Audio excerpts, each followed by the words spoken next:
हम जगत के नमक हैं, हम अपनी घोषणाओं का प्रोडक्ट हैं, हम अपनी घोषणाओं का फल है। आप जानते क्रिश्चियन लोगों की घोषणाएं क्या है? हाय दुष्ट आत्मा 20 साल तो जा नहीं रही, ये उनकी घोषणा है। इमेजिन करो उनकी घोषणा कैसी है। हाय जादू टूना कर जांदे ने लोग साडे ते, तां ही नहीं साडा विआह हुंदा, ये उनकी घोषणा देखो। और अपनी घोषणाओं के तुम क्या हो? फल हो। तुम अपनी घोषणाओं के क्या हो? बोलो पड़ोसी को, तुम अपनी घोषणाओं के फल हो। बोलो, तुम अपनी घोषणाओं के फल हो। बोलो, तुम अपनी घोषणाओं के प्रोडक्ट हो। बोलो, तुम्हारी घोषणा तुम्हारा फ्यूचर निर्धारित करेगी। हमारी घोषणा क्या है? हाय दुष्ट आत्मा नहीं जा रही, बहुत बड़ी है, पापे ने छड्डी सी, ये घोषणा है हमारी क्रिश्चियन लोगों की। 10 साल हो गए चर्च आते, घोषणा देखो। और अगर आपकी घोषणा रॉन्ग है, यीशु मसीह भी आपको बचा नहीं सकते। मालूम है? पता है क्यों नहीं बचा सकते? यहां पे देखो, लूका 10 उसकी 17 से 19। वो 70 आनंद से कहने लगे, हे प्रभु तेरे नाम से दुष्ट आत्माएं भी हमारे वश में। उसने उनसे कहा, मैं शैतान को बिजली की नाई स्वर्ग से गिरा हुआ देख रहा था। देखो मैंने तुम्हें सांपों और बिच्छुओं को रौंदने का और शत्रु की सारी सामर्थ पर अधिकार दिया, किसी वस्तु से तुम्हें कुछ भी नुकसान नहीं। ये यीशु मसीह कहता है, ये तुम्हारे लिए क्या है? घोषणा। पर तुम्हारी घोषणा क्या है? इस वचन के खिलाफ। अगर यीशु मसीह के खिलाफ घोषणा करोगे तो वो बचाने कैसे आएगा? कैसे आएगा बचाने? आप यीशु मसीह को कहते हैं, नहीं जो तू कह रहा है मुझे यकीन नहीं है, मुझे अपनी फीलिंग पे यकीन है कि जो मैं फील कर रही हूं। और अगर फील करोगे तो शैतान आपको धोखा देगा, क्योंकि आदम हवा भी फीलिंग से धोखा खाए थे। एक गिनती का वचन हम पढ़ेंगे अभी, निश्चय गिनती 23 की 23। कोई मंत्र याकूब पर नहीं चल सकता, इज़राइल पर कोई भावी कहना अर्थ नहीं रखता। याकूब और इज़राइल के विषय यह कहा जाएगा, ईश्वर ने क्या ही विचित्र काम किया है। कोई मंत्र याकूब पर नहीं चल सकता। यह किसकी आवाज है? परमेश्वर की। अगर कोई दुष्ट आत्मा से घिरा हुआ है, वो रात को सोने से पहले बोलेगा, कोई मंत्र याकूब पर नहीं चल सकता। आपको मालूम याकूब कौन है? आप याकूब हो, क्योंकि याकूब अब्राहम की संतान है। आप कौन हो? अब्राहम की संतान। क्यों? क्योंकि यीशु मसीह अब्राहम के कुल से पैदा हुए, ताकि आप भी अब्राहम के कुल के साथ जुड़ के आशीष ले सके। पर आज अगर मैं अभी खड़ा कर दूं कि चलो आओ दुष्ट आत्माओं के लिए प्रार्थना करेंगे, क्रिश्चियन लोग खड़े हो जाएं। पता है क्यों? वो धोखे में। पढ़ेंगे इसको। कोई मंत्र याकूब पर नहीं चल सकता।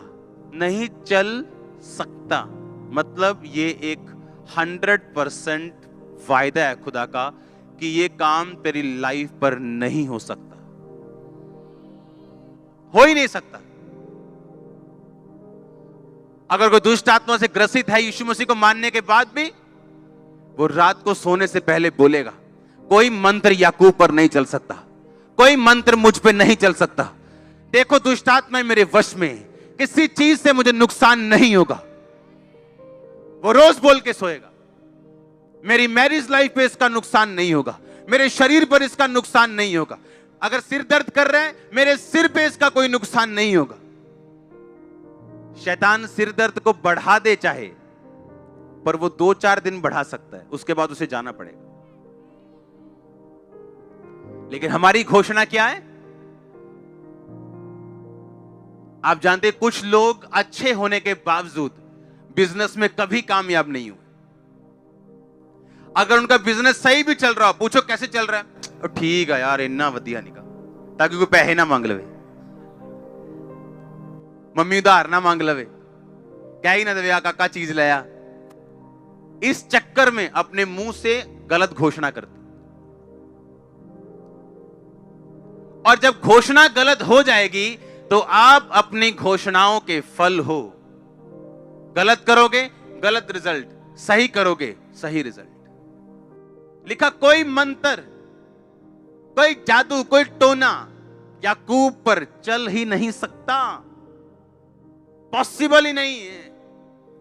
देखो कहता, कैसे देखो? कहता अपनी स्पिरिचुअल आई से। चाचा, चाचा का मतलब देखना, अपनी स्पिरिचुअल आईज से, अपने इनर मैन से, अंदर वाले बंदे से, अंदर वाली आत्मा से देखो, मैंने तुम्हें सांपों और बिच्छुओं को रोंदने का अधिकार दिया। आज जूती पकड़ लेना घर जाके और जूती वाली प्रार्थना करना शैतान के ऊपर। हम करते थे ऐसा, जूती वाली प्रेयर, जूती लेके शैतान के ऊपर प्रेयर, उसको शर्मिंदा करने के लिए। कहता कोई मंत्र याकूब पे चल नहीं सकता, पर अगर आप इस घोषणा से वाकिफ नहीं हैं तो मंत्र चलेगा, क्योंकि आपको मालूम ही नहीं आपका अधिकार क्या है। शैतान आएगा, मंत्र मारेगा आप पे, आपका सिरदर्द शुरू होगा, आप कुछ नहीं बोलोगे, वो बैठा रहेगा। उसको मालूम है ये बंदा आत्मिक अनपढ़ है, इसको कुछ नहीं मालूम, इसको हराया जा सकता है। और जैसे आपको मालूम होगा बाइबल क्या कहती है, फिर से पढ़ेंगे ये लूकास 10 के 17 से 19।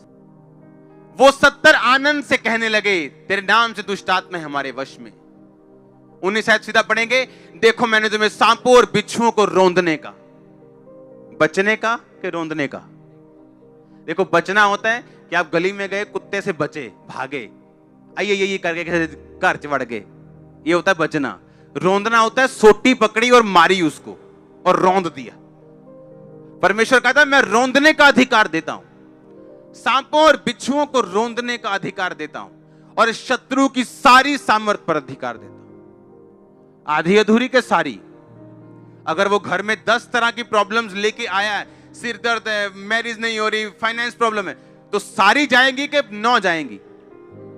अब प्रॉब्लम ये है, मुझे अंगीकार करना है रोज सुबह उठ के, रोज शाम सोते वक्त, कि उसने मुझे शत्रु की सारी सामर्थ पे अधिकार दिया। किसी वस्तु से मुझे कुछ भी हानि नहीं होगी, मेरे बच्चों को नुकसान नहीं होगा, मेरे फाइनेंस को नुकसान नहीं होगा। आप मेरी बात समझ रहे हो क्या? और ये वर्ड्स होंगे जो आपको बनाएंगे, ये वो वर्ड्स होंगे जो एक बीज आपकी लाइफ पे रिलीज कर देंगे, और इन्हीं शब्दों का फल आप खाने वाले हो। होली स्पिरिट कह रहा है मुझको, मैं आपको प्रोफेसी दे रहा हूं, मैंने कहा इन शब्दों का फल आप खाने वाले हो। आप मेरी बात को समझ रहे हो कि नहीं? आप इन्हीं शब्दों के फल खाओगे। होली स्पिरिट मुझसे कह रहा है क्लियरली आप लोगों के लिए। आमीन। आप रात को सो रहे हो, आपको मालूम है आपकी लाइफ में ये गलत काम चल रहा है, आपकी लाइफ में कोई आपको धोखा दे रहा है, आपकी लाइफ में कोई आपको हरास कर रहा है, आपकी गलत बात कर रहा है बिना किसी बात के। हम रोमियो 8 उसकी 28 आयत को पढ़ेंगे। हम जानते हैं कि जो लोग परमेश्वर से प्रेम करते हैं, इसका मैं पहले आपको बता चुका हूं, प्रेम करने का मतलब उसकी सेवा करना, हाँ, और उनके लिए सब बातें मिलकर भलाई को उत्पन्न करती हैं, अर्थात उन्हीं के लिए जो उसकी इच्छा के अनुसार बुलाए गए। आप जानते नहीं जिस पेन से आप गुजर रहे हो, और वचन जब आप डिक्लेयर करोगे, घोषित करोगे कि जो उससे प्रेम करते हैं उसके लिए सब बातें मिलकर भलाई को पैदा करती हैं, उसके लिए सब बातें मिलकर भलाई को पैदा करती हैं, उसके लिए सब बातें मिलकर भलाई को पैदा करती हैं। आप देखो क्या होता है, वंडर होंगे आपके लाइफ। जब दंगे हुए थे 2007, 8, 9 में शायद, तो हमारा गडाउन जला दिया था किसी ने, भरा गडाउन। उस टाइम मेरा काम, बिजनेस पीक पे था। इसी गांव के लोगों ने, तब चर्च बहुत छोटी होती थी, 50 लोग होते थे, और किसी को मैंने जेल नहीं करवाई, किसी पे पर्चा नहीं करवाया, क्योंकि होली स्पिरिट ने मुझे बोला था कि सब बातें मिलकर भलाई को पैदा करेंगी। सुनो मेरी बात, तब काम ऐसा था कि 60-70,000, 70-60,000 कमाई थी रोज की, सेल नहीं, कमाई। और उस टाइम वो काम डाउन होना शुरू हुआ। अगर वो डाउन ना होता तो मेरी फैमिली मुझे हमेशा खींचती अपनी ओर। आज मेरे फादर इस मिनिस्ट्री में है। ये पॉसिबल नहीं था अगर वो घटना ना होती। लोग मेरे पास आए, हाय पास्टर जी वो मारा होया, मुझसे ज्यादा दुख उनको लग रहा था। मैंने कहा बाइबल क्या कहती है, सब बातें मिलकर और ये मेरे लिए हथियार है अगर मैं इस्तेमाल करूं तो। ये सेवा जो दिखती है ना, उसके पीछे आपको मालूम नहीं हुआ क्या? वो लोग जो आज इस सेवा में इस्तेमाल हो रहे हैं, जो अलग अलग डिपार्टमेंट्स में इस्तेमाल हो रहे हैं, जिन लोगों से वो प्यार करते थे उनकी डेथ हो गई, दाढ़ियां बढ़ा ली, पागल हो गए। नाई पूछते थे क्या हो गया ये आपको? मेंटली अपसेट तो नहीं हो गए? घर वाले से पूछते पागल तो नहीं हो गए? कोई अटैक हुआ क्या? लोग बोलते गए, ये लोग गए, खत्म हो गए अब। और मुझे मालूम था कि सब बातें मिलकर और वही लोग आज इस्तेमाल हुए। आप समझ रहे मेरी बात? कुछ भी जो आपकी लाइफ में होगा, अगर आप प्रभु से प्यार करते हो, वो भलाई में बदलेगा। आज आपको दुख लग रहा होगा, लेकिन अगर वो दुख ना होता, आज बहुत चीजें जो मिनिस्ट्री में हो रही वो कभी ना होती। लेकिन जब मैं मनन करूंगा और अंगीकार करूंगा रात को सोने से पहले कि सब बातें मिलकर भलाई को पैदा करती, ये आपको ताकत देगा आपके ट्रबल में, आपकी मुश्किल में, सताव में, घेराव में, बीमारी में आपको खड़े रहने की। और आपने बीज बो दिए, आप पेड़ देखोगे, आप पेड़ देखोगे, आप पेड़ देखोगे, आप पेड़ देखोगे, आप पेड़ देखोगे, फाइनेंस में, हीलिंग में, डिलीवरेंस में, in the name of Jesus Christ. आमीन। चाहिए आशीष आपकी।